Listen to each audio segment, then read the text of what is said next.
ready? Got open man. DJ Moore. End zone. Touchdown. Touchdown Bears. I am Jeff Joniak. Blitz is on. Down he goes. Oscar. What was it like playing for Coach Ditka? I don't want to answer any questions like that. Pressure coming. He's in big trouble. Down he goes. Montez Sweat. And etc. Now, Bears Etc., brought to you by Geico, with the voices of the Bears, Jeff Joniak and Tom Thayer. Well, it's the finish line for the 2024 season. It's going to finish in 2025. Happy New Year, everybody, and welcome into Bears Etc., episode 124 with Super Bowl winning Bears guard Tom Thayer. I'm Jeff Joniak. We're brought to you by Geico. Coming up, we visit, as we do each and every Monday after a game, Thomas Brown, the Bears' interim head coach. The Green Bay Packers on the docket, Tom. That incites a lot of reactions, feelings, emotions, anger, you name it. I'm looking forward to it, and I am more encouraged about the matchup when I listen to Thomas Brown at the podium on Monday, and also in our podcast interview, just about the matter of time and about opportunity. And it doesn't matter when it occurs. You got to take advantage of it, and everybody is going to be focused on taking advantage of it on Sunday afternoon at noon at Lambeau Field. Right. It's a learning process. And I think there's a lot of guys that this is the first time they're going to take part in this relationship, this long-term competition that's been taking place that has the same angst no matter who you're talking to or when you're talking about it. I think it's a great opportunity for these guys to learn a little bit about this competition and to see what has been built up here, and it's not necessarily good blood. It's just competitive blood. Right. I think the word you're searching for is rivalry, but it's more than that. It's just something about the fan bases, the obvious history between the families and the ownership and the leadership in those two cities over a long period of time, all the Hall of Famers. It's old school, it's small town USA, but it's Bears Packers. And nothing in the NFL replaces Bears Packers. I'm sorry. There's nothing. In order for us to call it a rivalry, the Bears got to get back in that winning column, because I think that when the rivalry is at its best, it's when it's your kind of a tug of war atmosphere. And Green Bay has had a strong hold on this competition now for a long time. The Bears need to get back in that winning column. And that's why I'm hesitant to call it a rivalry, but I'm calling it more of a competition. All right, let's look back real quick before we look forward. A game with 20 drives, 13 punts, 3 field goals, 2 turnovers, and 2-time as the clock run out, the series ends. That was Bears-Seahawks a week ago Thursday. Long time already. But what'd you learn? What'd you learn from that 6-3 game? So the Seattle gets the ball. They drive down the field. It looks like they're going to go ahead 7-0 immediately. Then the Bears stand up inside the red zone, and then they turn around. Now it's 3-0. So it's not like you're feeling defeated after the first drive because your opponent just takes it down the field and scores. It's that the Bears can toughen up inside the red zone, and they've turned a lot of teams away this year. And I think if you could somehow answer the bell offensively and get on the board and get some points and create it, have it a competitive atmosphere immediately, I think the whole sideline would feel rewarded. So this whole year, you go back to the Detroit game in Detroit, and as badly as it was, because of the Bears defense kept those guys out of the end zone and made them kick field goals, the Bears were able to get back in the game. And so I want to see the same effort out of the defense when they go into Lambeau Field and keep them out of the end zone and give the Bears an opportunity on offense to be more threatening. Throw the ball vertically, get it out of Caleb's hands, and allow them to challenge with the receiver packages the Bears have to more of a downfield approach instead of a lateral approach. Tom, over the course of your football playing life, if you got blown out, I'm sure you were sweating it, but did you linger, even after a season, does your mind go back to specific moments and specific games that could have meant the difference between going to a Super Bowl or winning a Super Bowl? as this team has endured for several years these near misses to complete games, to finish games, to close games. Does it build, and does it become almost a big crevice between, and making it feel harder to see a victory than in reality it is? Because we said we could boil down this season to, a dozen, 15, 20 plays that made the difference in a win or a loss, but the crevice looks so wide because you haven't crossed that terrain. Well, the thing about it, it's not only losses. Sometimes victories during the course of the regular season make you think of that. For example, in the year that we got beat in the NFC Championship game at home by the San Francisco 49ers, it's still the worst defeat, I think, in my football life. However, during the season that year, we played him on Monday Night Football in Soldier Field, and we beat him 10-9. So here we are thinking, oh, my God, we have a chance, and we possibly are going to go back to the Super Bowl because it's bear weather. We're in Soldier Field. We earned the right to have that playoff game, that NFC Championship game at home, and then you lose. So it's not always in the case of near victories. And you brought it up, Jeff. There are probably 10 to 12 plays this year that decided the fate of the Bears, where they could be competing for a division. And when you think about a game during the course of the regular season that you narrowly win, but then you lose the biggest game of the year when it's the same team in the NFC Championship game, that's a haunting loss to me, because you think about the win during the season. So there's a lot of moments this past year that we can go back and we can probably recite them on this podcast about some of those plays and those moments and those series that come back that resulted in a loss that should have been a win. That's why I say it. I'm going to say it till I'm blue in the face. Every play matters. We look back, Week 11 was Bears-Packers. What did I always say? Season was going to start at Week 11. Right. Bears were 4-5. Packers were 6-3. That's where it was, and that was reasonable. Yeah, the Bears had lost 3 in a row, but you're getting into the division now, and there were so near misses across the block kick cost us the game against the Packers. I mean, it was right there, and so I know it looks bad. It's a 10-game losing streak. You can't diminish it by any means, but man, so many opportunities and so many self-inflicted wounds. Have a new or gently used coat laying around? Head to your local Jewel Osco until February 10th and donate one of your new or gently used coats to the 36th annual Chicago Bears Coat Drive. Help keep Chicagoans warm this winter. It's like a dangling participle right there I just left for you.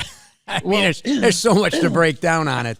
The thing about it is, when you're going into Week 11, you talk about the starting the division games. The one thing that's brought me to every one of these stadiums with excitement, it has been the development of Caleb in the quarterback position. And I'm not trying to minimize the rest of the guys in this football team, because they are all counterparts in his development. But every single time when we talk about some of his fourth quarter heroics, not only are you excited to go to the game because of what he's offering the Bears in the Bears' future, but what he delivers in the fourth quarter. So you can't deny that. And that's the exciting thing about it. And that's why I want Caleb so badly to play on Sunday. And when you think of a guy like Josh Allen having 114 consecutive starts, and he was quoted as saying yesterday, the consecutive starts mean more to me than any other accomplishment that I could possibly have in my career. So that's why when Caleb starts the starting streak with this first season, I want it to continue for years to come. Right, because that's been a rare thing. Jay Cutler did it, I think, a few times, but not many quarterbacks have been able to play through a whole season for the Bears. Caleb, the only rookie, by the way, in NFL history, 3,300-plus passing yards, 18 touchdowns, 6 or fewer picks, 450 yards rushing in their first 16 starts. And that's without changes, all the shuffling of the deck and the coaching staff. The issues up front with the constant change in the offensive line. So, yes, but, we'll hear from Thomas Brown. You'll hear about it, you read about it. There's still that learning curve, though, and there's still a lot to learn. The consistency, being a pro, there's a lot that goes into that has to take root when you're young. One thing about Caleb, too, I think it's hard for people to imagine how exhausted he must be from everything that he faced since the end of his college season, from being talked about as the number one pick in the draft, and then being the number one pick in the draft, and then having Rome Odunze pick behind him. And then you have Hard Knocks, and then you have a trip to London. There's so much that's gone on in the last year. It's gotta be come Sunday night. It's just exhaustion hits you, and then you finally get a chance to just refresh yourself over the next couple of weeks. But as you talked about, you think about some of those lingering thoughts of losses. It's not going to be an easy offseason to get into for any of these guys, because they are going to have some of these lingering memories of what could have been and what should have been. And sometimes, here I am, 63 years old. Some of the thoughts still linger in my mind as fresh as they were. They happened yesterday. And, you know, with this coaching search, we don't know, are there going to be new schemes? Are we going to be on a new learning curve? Have no idea. So that will add to it. It'll almost feel like a bridge to the next phase, because it'll start quicker than you think.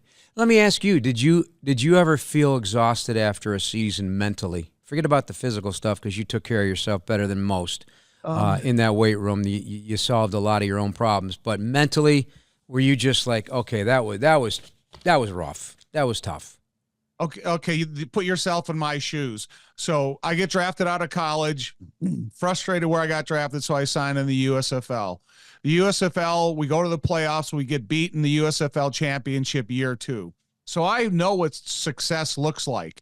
And then I leave the USFL, drive from Arizona to Platteville, Wisconsin. We go to the Super Bowl. Now I know what success looks like. Every single year after that, Jeff, that we went to the playoffs and went to the NFC Championship game, and then you get beat and you don't go back to the playoffs with that cast of characters, every one of them is mentally frustrating. You never left the season after getting beat by Washington in the playoffs. A couple years in a row, getting beat by San Francisco in the NFC Championship game. You walk out of there because of the uncertainty of the collective bargaining agreement at a time, and you were guaranteed nothing. So that frustration kind of lingered in your mind for months and weeks to come, and you just couldn't wait to get back into that weight room to start getting your body ready for next year. Tastes like Miller time. Go to MillerLite.com/BearsPod to find delivery options near you. Celebrate responsibly. Miller Brewing Company, Milwaukee, Wisconsin. 96 calories and 3.2 carbs per 12 ounces. I'll be honest and blunt, I was jealous over the weekend. I was jealous of the fight to the finish. I see the drama of clinching a playoff spot, the battling for the seeding, the wild scenario for some of these teams. A tip of the cap. I mean, I know, hey, we're Bears, but tip of the cap to Sean McVay and the LA Rams. They're playoff bound again. And that has just been a remade roster over and over. Steady hand of Matthew Stafford, but with no certainty that they were going to be able to overcome the loss of an Aaron Donald or the injury situations they incurred. Or in the AFC, the Chargers, Denver battling. I was sad that Mike Ditka's tight end receiving rookie record yardage total was broken by Brock Bowers. For the Raiders. That was set in 1961, stood the test of time. You know, I mean, right? I mean, that's these are all hard to digest, because there's nothing in my career professionally that I've ever felt the juice of a big game like a Super Bowl or the NFC title game or a game that's going to decide whether or not the Bears are going to the playoffs. The intensity of every snap. I can only imagine what it feels like for a player. And I was very jealous of all of that this weekend. Listen, I could so now that you have Sirius Radio, so you can listen to the home broadcast of teams all around the league. I get jealous listening to the voices of the winning broadcasters of the guys in our division. I can't lie. Right. Listen, Pete Bursich and I grew up in the same era. We both went to Notre Dame. And listen to his frustration and some of the calls, even though they're winning the game. I'm jealous of that. I would not sit here and say, oh, you know, I don't care. Listen, I'm jealous of it, and I want that to be us. 100%. Can't wait when that day comes again. The status at Hallis with Bears head coach Thomas Brown. All right, Thomas, thanks again for joining us here on Bears, Etc. How you feeling, first of all? Feel good. I had an opportunity to have a team meeting this morning where I got a lot of stuff off my chest. I'm always open, honest, and direct with them about where we are and what it takes to change circumstances. Again, obviously having time off is awesome, but also give me the opportunity to reflect on having a different approach, what problems need to be fixed, and how to fix them as soon as possible. So I addressed that with the group. I always feel better once that's done. You have an opportunity just to get some truth talk out. And the guys always have been attentive, been receptive, never disrespectful as far as receiving information. And I was back to work. That's what I was going to ask you. When you look out at the room, you're in the front of the room in that auditorium, and those seats go up on an angle, so you see everybody. Oh, yeah. I mean, are heads dropping, or are they sitting up tall and, okay, coach has got something to say, and it's serious? Yeah, that's one thing I do appreciate. Even though we haven't gotten a result that we're hunting up, and obviously being able to play effective football all at the same time, is still irritating, but as far as their attentiveness in the meetings has been phenomenal from day one. From the minute I address the group to start talking, all talking stops, all eyes on me. There's never no head drop, nobody responding negative with their body language, so that's awesome to be able to see. Yeah. And that's clearly been something that you've experienced as a player as well, and you appreciate, because you're gonna put into process what you appreciated as a player. No question. That's what I would think. Or other coaches have influenced you in that regard. Yeah, I agree. I think anytime I go somewhere and I hear somebody speak, whether I agree with what they're saying or not, I always try to give off positive body language. One, just because I think it's respectful to the one that's speaking, but also being able to understand and learn from every single time somebody talks. I think people discount the difficulty it is to step in front of a group, any group, but also when it becomes difficult moments and deliver difficult context about what they're doing wrong, but also having myself included from an accountability standpoint where I can be better for the entire group. So it's always shared accountability, and but definitely picking up from things that I saw as a player to do better, also to learn from guys I've been around before. Man, I got to tell you, stepping into something like that, I don't know if I could do it. What you're doing, because you're hitting things on the fly. They know you've been around, but you had relationships with every player. You had defense, special teams, whatever. And then you got to get in front of the room, and now these guys are already evaluating you from the moment you step up there, and you have no idea how they're going to receive you. No question. Right? No so doubt. To me, man, that is ripping the Band-Aid off. But you got to do it. You got to do it, right? You got to do it. This is something you want to do. Yeah, I think it's. I said this with the quarterbacks a little bit earlier. I always find it fascinating when people talk about wanting to be in leadership positions or high-stakes positions, but never want to go through difficult moments. And although it is frustrating to deal with and hard to deal with, I appreciate those moments because they end up making me a ton better. Like you find out who you really are when you have to face difficult moments day in and day out. Even when it comes to addressing a football team and you're not getting the results you're looking for, still being able to deliver a consistent message. I'm always trying to be very intentional about what I say in front of the groups. I'm not wasting time. I don't just spend idle words saying the same stuff over and over again. And it's all centered around how can I make this group better? Because my own feelings and my own desire is less important when you're in a leadership position. And so I talked about this with Caleb and the quarterback group as far as their role when it comes to leading a football team. It's not just when things are great. It's not just when you're getting your way and things is flowing smoothly for you. You find out who you really are when stuff hits the fan. And you got to respond on the fly, stand up and take accountability, but also have an actual solution. Like the outside world has all the problems they're bringing to you, but no opinions, no intestinal fortitude to do anything about it. That's why I said in my press conference a minute ago about the growth it takes to become great at anything. People minimize that. I've seen even with players that people applaud now that years ago they said were terrible players or he should be out of the league. But now they hang on every word the guy says because he went through the process of developing himself to become better. And we as a world, at least in America, do go through it every single January. People talk about the goal I'm going to have for this year, and they quit in 2 weeks because you can't withstand difficulty. You can't withstand failure. And the more you learn to quit in life, the easier it becomes, the less resilient you become. So definitely understood walking into this environment as an interim is a tough task to take on. Mm-hmm. But I appreciate difficulty. I welcome difficulty because it won't always be difficult. And if you can handle these moments, go on a run, it's going to be easy to step in front of a group, let alone having to address these issues week in and week out. Yeah. I alluded to you when you first took this position that sometimes when I see head coaches, first-time head coaches, the last thing they do is coach. Yeah. It's more problem-solving that's broad. Right. Have you experienced that in this case or no? No, not at all. I think I try to do a really good job of delegating responsibilities so I could still coach. Obviously, still calling the players, still being involved in the offense. Definitely understand the role of distributing work when it comes to the entire coaching staff. You can't do it all yourself, especially in this setting. I think it's different if you have a chance from the ground zero to build a staff, to implement an entire offseason. You can kind of be able to be kind of more hands-off in some ways. That's kind of a functioning and flowing well. But when you're trying to change things and change attitudes, change mentalities, you got to be hands-on. So definitely still had that approach, but I was trying to find ways to work every single day to be at our best. I really appreciate the fact that you're looking at this game as opportunity because it's so easy for everyone to just dismiss it. Nothing to play for. Protect your players. Don't let them get injured for next year. All this stuff, okay? You can't – it's 1 of 17. Yeah, correct. Everybody's getting a paycheck. Yep. It's got to be professional, and a lot can be learned. I know it sounds trite. Yeah. And to the average person, like, they've moved on already. What's next? But the fact of the matter is magic happens in a moment. No question. You agree with all that? I mean, you think about being able to build things from an offensive standpoint to work on as an individual, as a player, or a coach, is going to be important that we finish the right way. Or at least give ourselves an opportunity to go out and compete and play at a high level.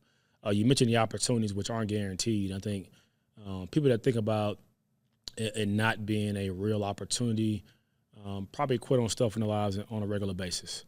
And we complain about players at times when they take a quitting attitude, a quitting mentality, but also applaud them, applaud situations when guys have an opportunity to quit. Is it difficult? Yeah. Are we going to the playoffs? Of course we're not. But still an opportunity to go out and compete, to play at the highest level, to try to go win a football game, and also sharpen yourself.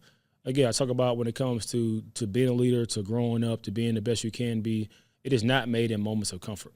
It's made through moments of discomfort. So this is an uncomfortable position to be in my role, but also this entire football team. So what? Who cares? We got an opportunity to go show up the right way and go battle and see what happens. Because to me, one thing I do hate more than anything else is wasting time. Because when time is over with, you can't get it back. There'll be more games. There'll be more jobs. There'll be more movement. That's to come. But the opportunity to maximize this week, you never get back. And one thing I do my best to ever do is live with regrets. And if I attack things the right way, have the right mentality, and try to do my best, I may have frustration, but regret, never regret. Gave them all. Let the chips fall where they may. You know what's going to happen one day? Players from this game, whether you're here or you're not here or whatever happens, they're going to remember something about this game and what you said that's sustained their career longer than maybe they thought they would. Yeah. I look at a guy, like, I'm just going to throw this out there, Chris Williams. Got to know him on a couple interviews. Delightful guy. Awesome. And he said, I don't want this to be over. Yeah. Like, I do not want this to be over. And you don't always hear that. Yeah, for sure. And I think that's exactly – I don't think he was just telling me to tell me. He's a genuine person. Like, if you have 53 of those guys, you're going to conquer a lot of battles down the road. There's no doubt. And I'm sure there's a bunch of those guys in this locker room. And those are the guys I want leading my locker room. Absolutely. Well, I've said it several times, but there's a role and responsibility as coaches, from a head coach to coordinators to position coaches that play an important role in how a team is built and run.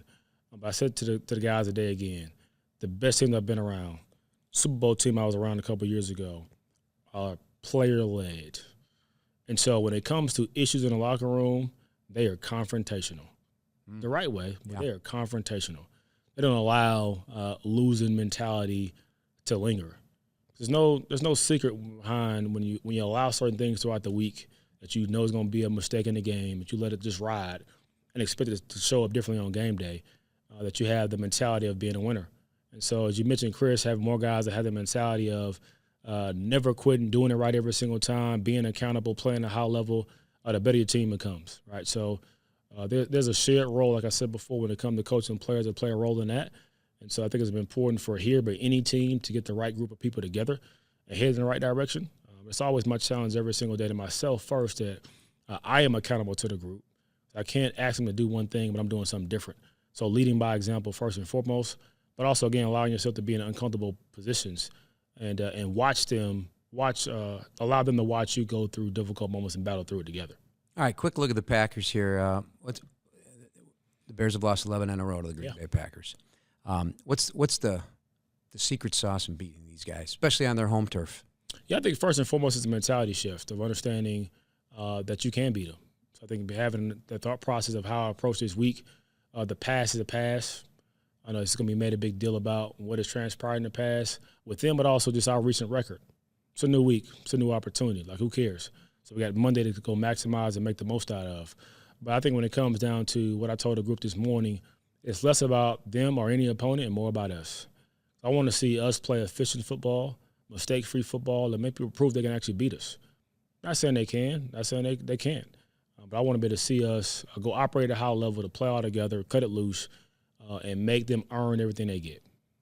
I mean, I think in the division, you send messages that do transfer over time. No question. Next year. Oh, yeah. League has a unique way of setting us up early with those division opponents and late, obviously. But, things that transpire, whether the roster is different or not, especially with the guys are going to be here and they're going to be there. Like, that was the old way anyway in the division. That's why they call it the black and blue division. Oh, yeah. And now it's the best division in football. I don't know that you'll get many arguments. There's no question about that. And it's not going to change anytime soon. It's not. Right. So I think I told the guys a few weeks ago, I said we had 18 days left in the season.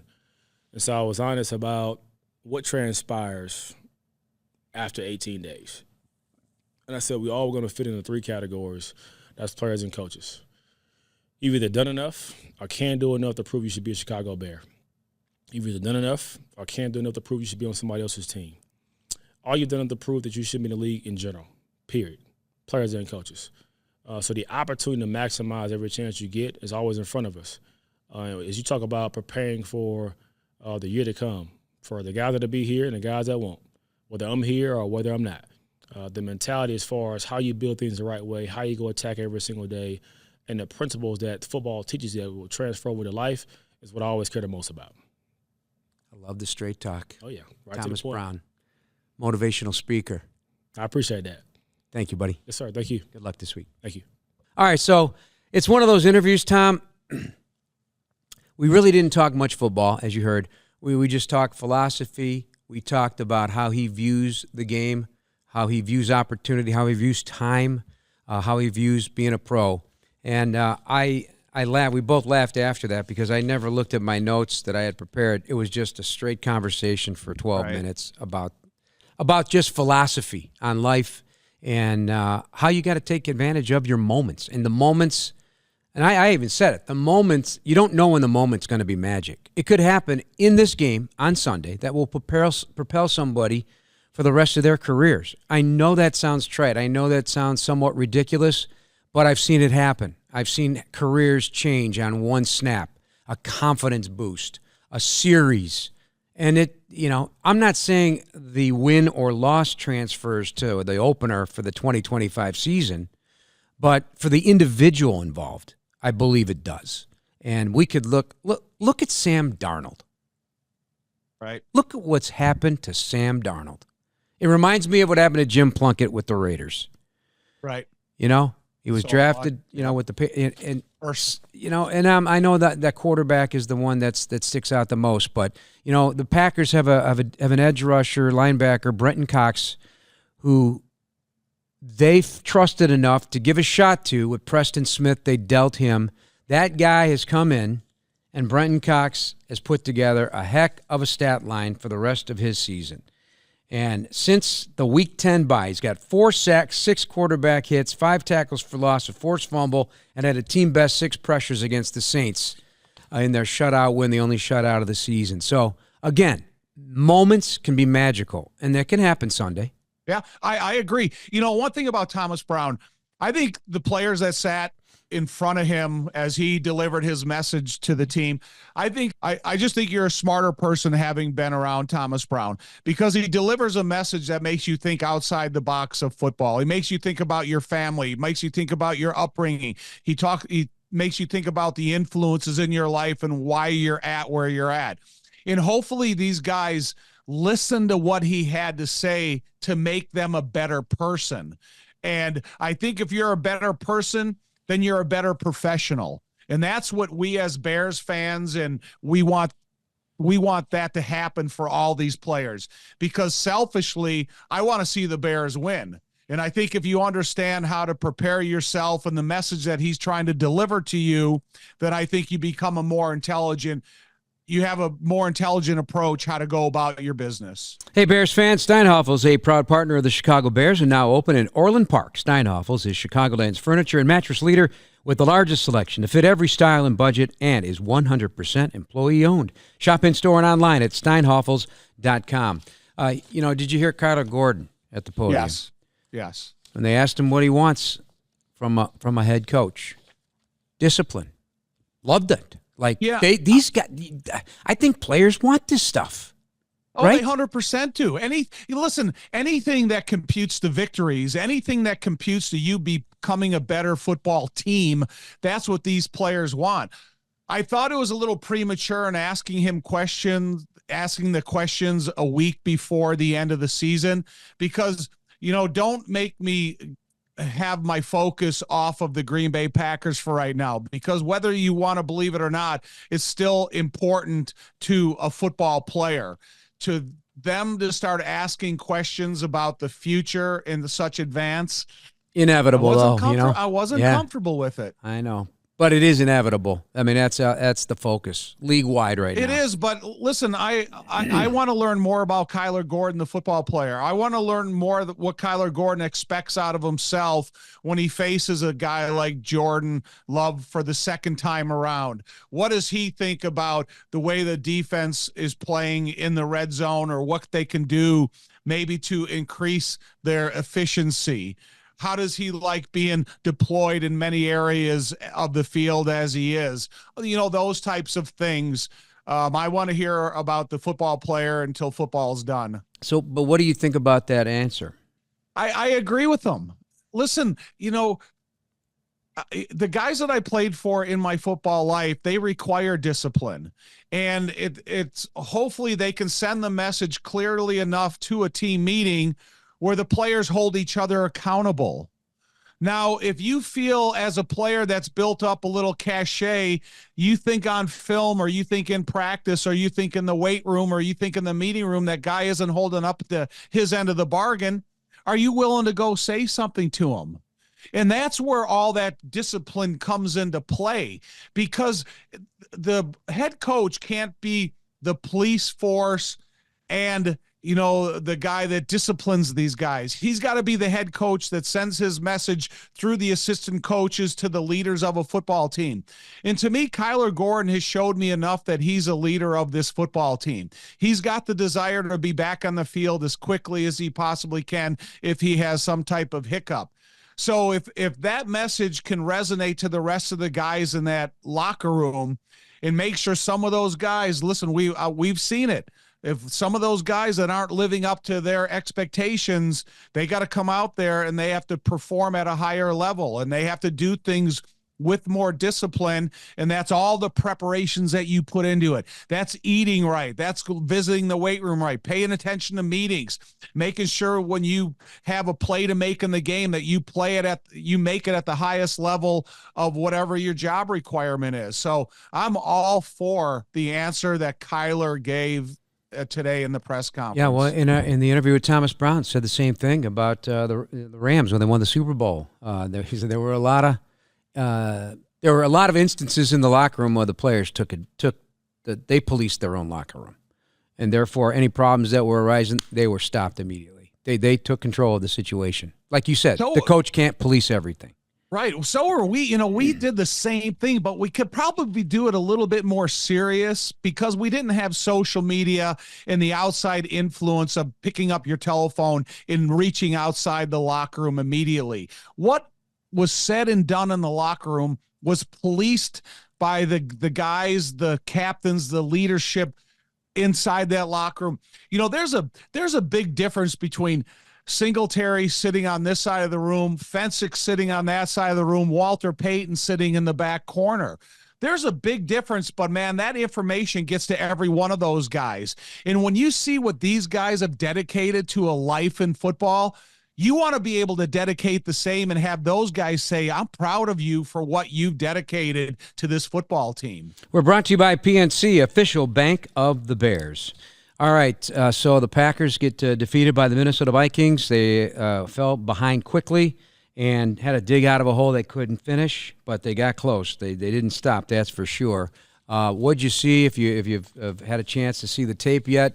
I think the Packers had some issue with the man-to-man coverage of Minnesota that they didn't anticipate early and took a while to solve that crisis, as it turned out to be, and ultimately cost them the game. Yeah, I think that was pointed out. I think, again, you see the difficulty of the atmosphere. Whenever you're a quarterback and you're going through the early stages of their career development, even a guy like Jordan Love, and you go in there and you don't have the ability to communicate at the line of scrimmage, you're hoping that once you break the huddle, everybody knows exactly where they have to be, no matter what the coverage is that you see after the snap of the ball. Because that's the thing about the Minnesota Vikings. Their defense is so complex. You can call a play expecting to see one coverage, and that's what they're showing you. But during the cadence, they're switching bodies around. Also, they're giving you a different coverage that's expected of you. And if you don't have those hundreds and thousands of reps that everybody knows each other's perfectly, and then you throw a ball that's, a couple yards short or a couple yards long, and it results in incompletions, that's kind of the worst case scenario playing against a Brian Flores defense at home. Can they make you play sloppy? Can they make you play sloppy? Because here's some of the things. They fumble on the game's opening drive. They got a failed fourth down in scoring territory, 2 illegal formations, wiped out first downs. They had a 12 men in the huddle penalty. They had an offside on a missed field goal. They gave the Vikings another crack at the kick on the final play of the first half. That's a lot to overcome for even of the best of teams. It is that, that offsides on the field goal, that was garbage. That was just a garbage call. But all the other ones that the details of, can you hear the coach on the sideline telling what personnel group that he wants in the game? And now a player may misinterpret that he's supposed to report in the game, but really he's not. So yeah, can noise make you dysfunctional? Heck yeah. From the sidelines to the line of scrimmage. And that's one of the things that, these guys, the Detroit Lions, the Minnesota Vikings, have built in these enclosed stadiums, but it's going to be equally as loud in Lambeau Field. And so that's where we're going to have to make sure that these guys are paying attention to the details and being more disciplined that Kyler Gordon talks about, because everybody has a hand in football efficiency. Yeah, Packers coming off their third road game in 4, so the home crowd will be cranked up. Seeding in the playoffs, a 5 or a 6, so they're gonna play the game. They're gonna be present. I don't think they're gonna be doing any of the resting starter thing or anything like that. But they're gonna be tough. 29 points 10 times, 29 points or more 10 times this season.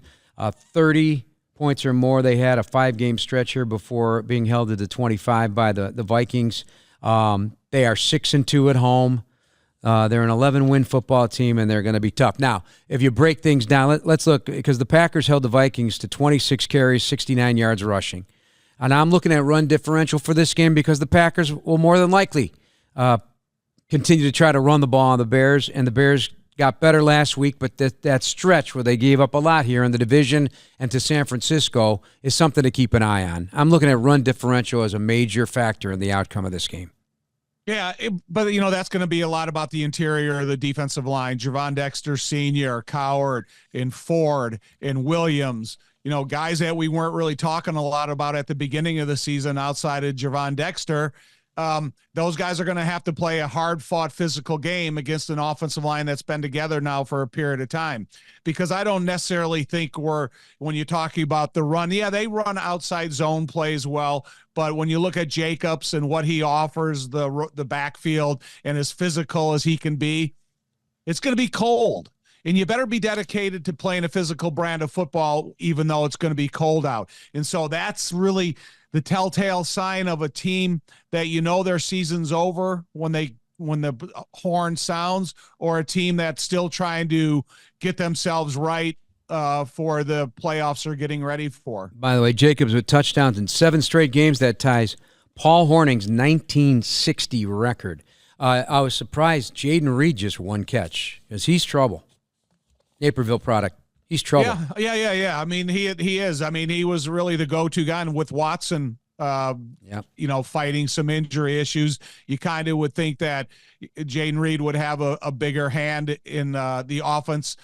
Tucker Kraft, their tight end, has been a good, really good football player for these guys. And the other receivers they have, Romeo Dobbs is back in the mix after he was in the doghouse a little bit about mid-season. So they have weapons, and they run a better system at home than they do on the road, and we'll see how their offense comes out and how they want to play the game. Blue Cross and Blue Shield of Illinois right here at home, driving access toward healthier communities through it all. All right, we'll break it down further later in the week and see what happens for the 210th meeting between the Bears and Green Bay Packers. We're not talking about losing streaks. We're not talking about any of that business. We're not talking about warp statistics because it'll just make Tom Thayer absolutely mad. No Doug Coletti cards on Sunday, Tom. No, I don't want to see them. I don't want to see ones that promote the Green Bay Packers or, put a thought in my head of, a negative number that could possibly happen. I want about the Bears having a good week of practice and getting ready to get out of here on a high note. And I don't care. Don't bring up draft position or any of that baloney because that means nothing to me right now. It just, I want to see the Bears have a positive finish and Caleb to end this thing on a high note as well. Good news, Chicago. United Airlines is getting brand new planes with all the bells and whistles like Bluetooth connectivity, screens at every seat, and room for everyone's roller bag. United, proud to fly the Chicago Bears, and you too. That's going to wrap us up. For head coach Thomas Brown and Tom Thayer, I'm Jeff Joniak. Thanks for listening, everybody. Please subscribe now on the Chicago Bears official app, Apple, Spotify, or wherever you get your podcasts. Bear down, everybody.